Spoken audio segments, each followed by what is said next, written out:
In today's video, I'm gonna get into what it is, the definition of a working class. There are 6 different levels, different ways that you can earn money in today's market right here in our country. What it was 100 years ago to what it's gonna be 20, 30 years from today.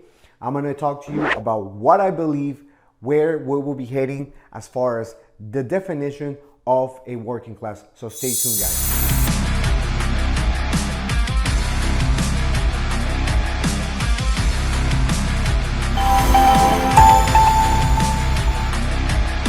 Welcome back once again, everybody.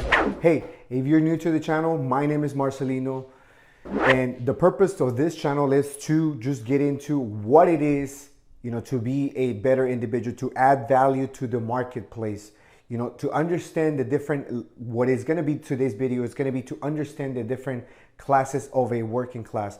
But aside from that, it's just providing value to you or anybody that you may know in the community. And briefly about my background, once again, if you're new to the channel, briefly about my background, I come from nothing, okay? I joined the Marine Corps when I was 17 years old. I said, you know what, if I work hard, I'm gonna earn a lot of money. But that was not the case. I worked very hard in the Marine Corps. You got firefighters that are working very hard and they get to earn a living. However, do they become millionaires?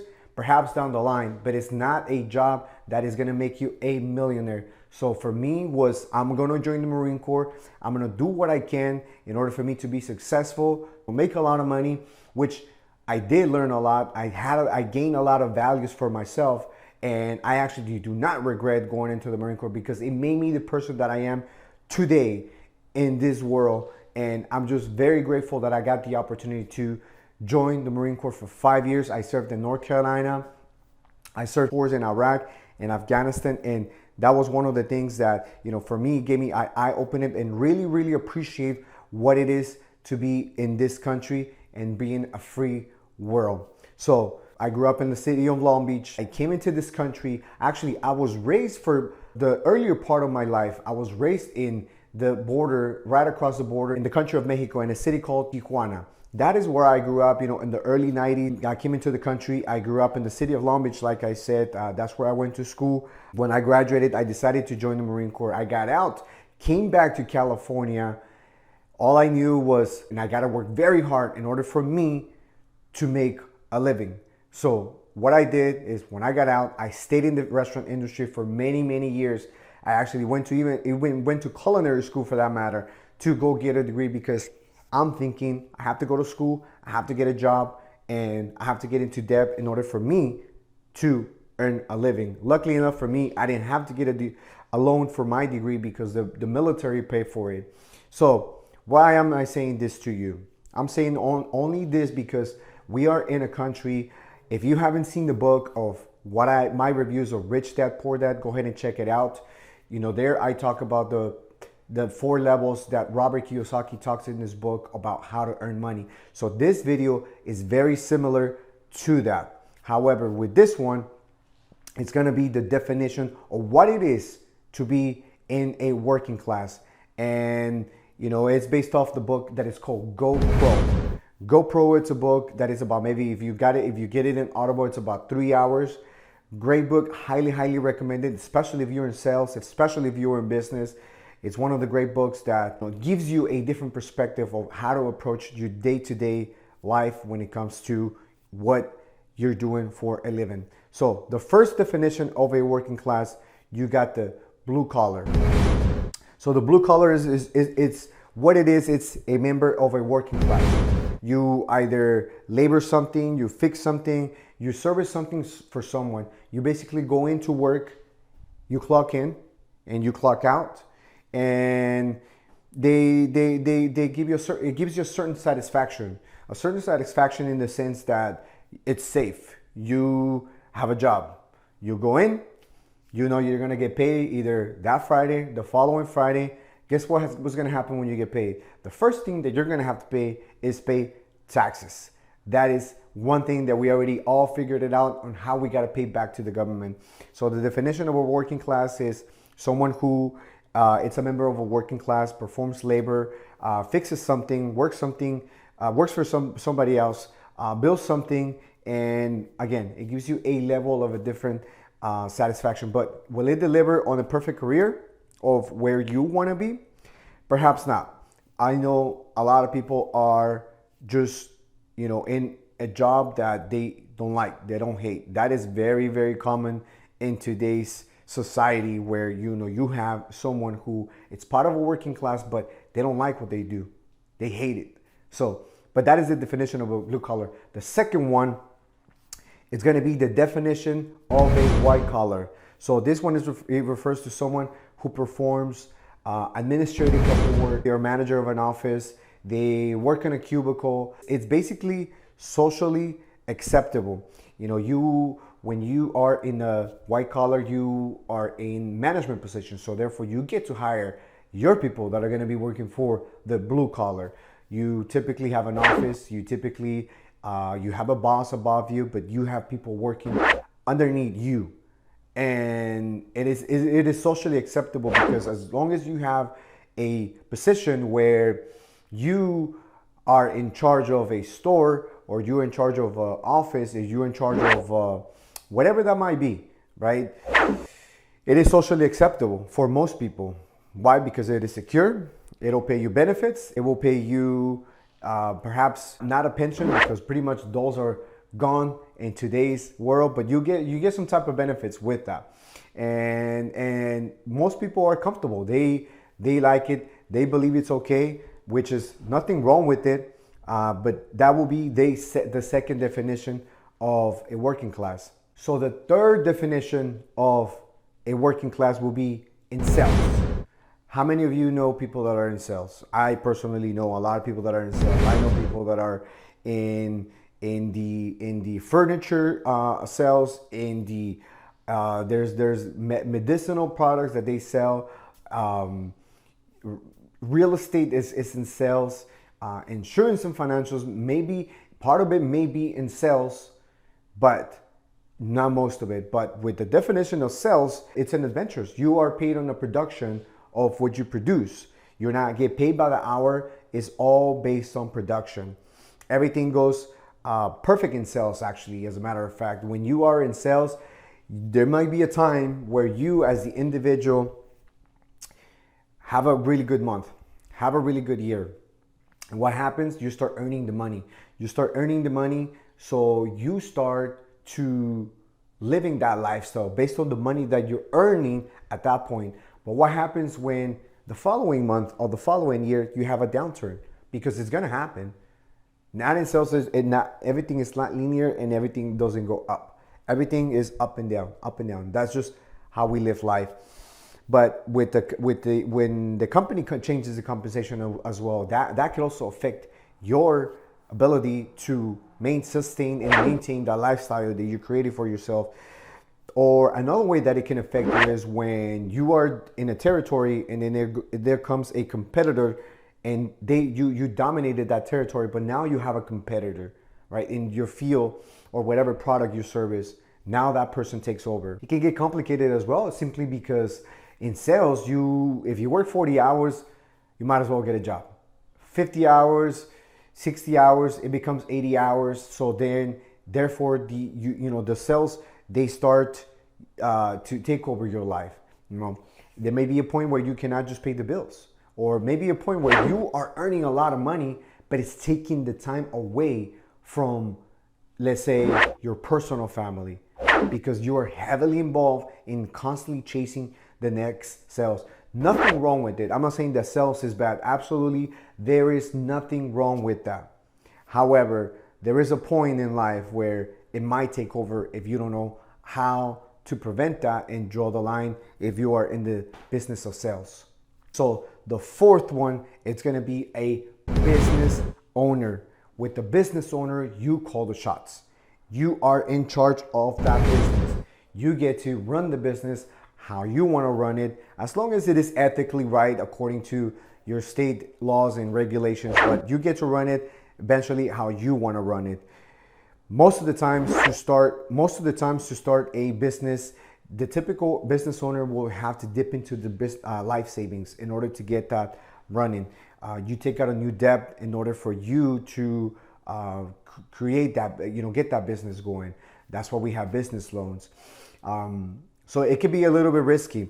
There's a lease that you might end up also taking for the building, that office space that you might be renting. There's a lease. There is you might be able to take some losses, but you dip into your savings.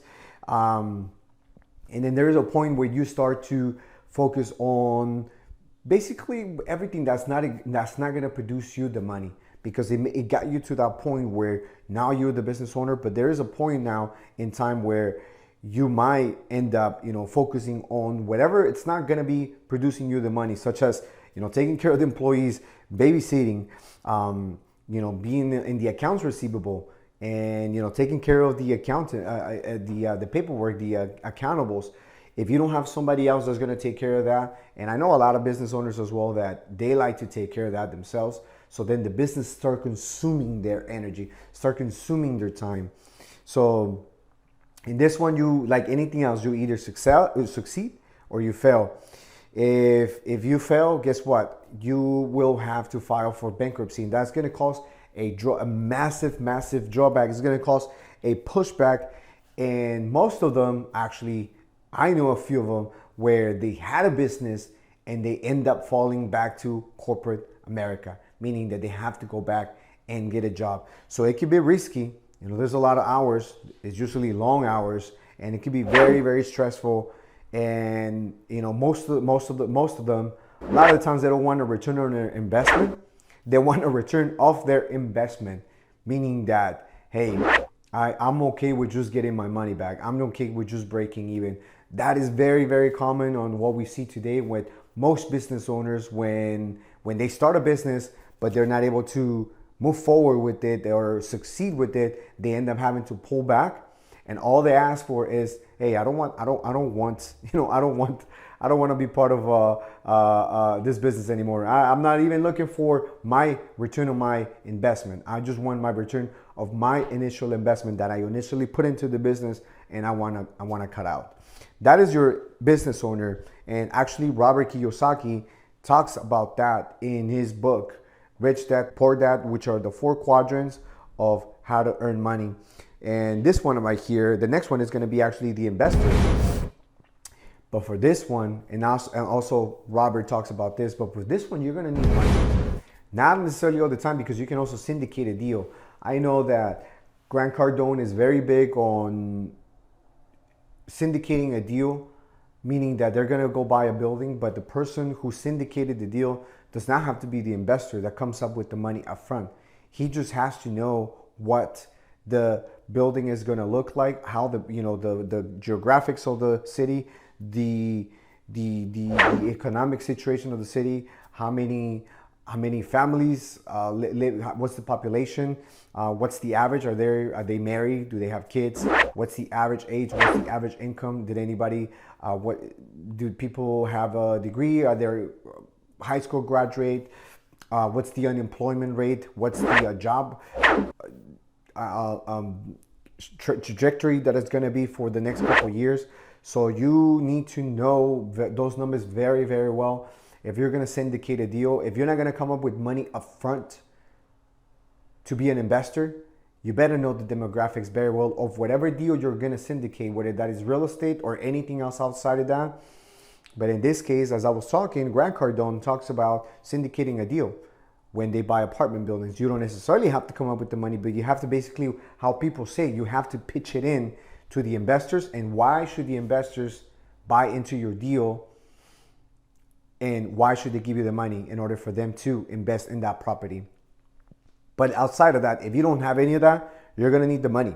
You're going to need the money to invest it. It will be difficult at the beginning to earn a living. That's why, at the beginning is you put in the time, you put in the effort, you invest the money, and it eventually pays you back. You need to have incredible knowledge of the skill that you're going to be providing of. In this case, as I was saying, if we're going to buy an apartment building, you have to have incredible knowledge on how you're going to manage that building. Because guess what? If the investors do not buy into your pitch, do not buy into your syndication of the deal, they're not going to give you that money. So usually you're not in control when you are an investor. When the other investors are in control, it's now a public company. So take, for example, Google, Apple, Home Depot, Disney. Those are public companies. You have investors in that company. But guess what? If I put in $100,000 in that company and in Google per se, I'm not in control of Google. I'm not in control of that money. I'm not in control of where the market is going to take my company, is going to take my investment. So I depend on the market taking what it's necessary to take. I'm depending on the board of directors or whatever company I'm invested on in order for them to make the right decision that the company is going to succeed. How do we transition from what we were taught growing up to the new transition that we're seeing? The new way that we transition is network marketing. With network marketing, what we're seeing is a lot of companies are choosing the network marketing. Some of the big names that are involved in network marketing are Tony Robbins, Les Brown, Jim Rohn, which was the coach of Tony Robbins, our CEO, Patrick Bet-David, and Tracy Morgan. It's another name as well. So these are some of the names that are becoming more and more familiar with people as we're transitioning to that, because what that's doing, it's becoming more like a word of mouth, more of a word of mouth business. They take the money that will be used for advertising. They take that money and then they go ahead and pay it to their distributors, and then they distribute the product that they are servicing to their clients. So they spread the word around everybody, and all of that money that would have been used for advertising, that's why you don't see Lamborghinis advertising, because it's a word of mouth. All of that money that would have been spent on advertising, it gets spread onto the distributors, and you can sell as much product as you want. You can build your team as big as you want. You can receive all the benefits of a traditional ownership with no risk, meaning that there's a lot of companies where now they're public or they're about to go public. You get to be part of ownership of that company with no risk. If you have 100 shares and the company decides to go bankrupt, well, you might take a hit on the shares, but it was not your initial investment that you gave. The company gave you those shares based on your performance, and it was it was an incentive that they gave you. So again, the money that would have been used to pay the marketing companies, and these are hundreds of millions of dollars, that money gets taken and then it gets distributed before you sell the product. That money will be distributed to the distributors, and then based on your performance, how much you can produce, how big you get to build your team, that team gets to get that money based on your performance and the ability to able to sell those products, service the community, add value to the community, whatever service, whatever industry is it that you're in, you will receive compensation based off of that. You continue to evolve in this world economy. Imagine this. Imagine that, Steve Jobs says, hey, reality is reality. Or if Steve Jobs says reality is reality, you will believe Steve Jobs saying, hey, reality is reality. But what if Steve Jobs says, hey, you know what? Network marketing is better. So it just depends on the individual who tells you that network marketing is better. Again, there's a lot of misconceptions about how this works, but it is. Think of it of Apple back in the early 80s when nobody believed. Even Steve Jobs was kicked out of his own company that he started, that he founded. He was kicked out of the board members. He was kicked out of the company. Eventually, they had to bring him back because they said, you know what, Steve Jobs, we need you. We need you to be running this company. We were wrong. So you don't want to be on the wrong side of the road and be left behind, as we are evolving into a new network marketing economy that is going to be that is already taking place right now, but it's going to be at the masses. It's going to be moving at 100 miles an hour. If we're moving at 30 miles an hour right now, we're going to be moving 100 miles an hour. It's going to be really hard for you, maybe impossible for you to catch up if you don't get on the boat now and really start taking that shift of mindset of how it is it that you can perform and that you can earn money by reading these books, Rich Dad Poor Dad and also GoPro, that will really, really give you a different perspective and a different shift of mind. With that being said, guys, thank you so much for watching. All of our social media is down below. Please feel free to follow. Please feel free to subscribe to the channel. Let me know what you thought. Let me know what your thoughts are on network marketing. Do you believe, do you believe that is where we're going? Do you disagree with everything I just said? You don't think that, we'll be heading with network marketing? But you let me know your thoughts. Let me know your thoughts, because I'm curious to know what the outside world is thinking as well on what they see network marketing heading. With that being said, guys, don't forget to subscribe to the channel, follow us on social media, and thank you guys again for watching. And we will see you on the next one. Take care, everybody. Bye-bye.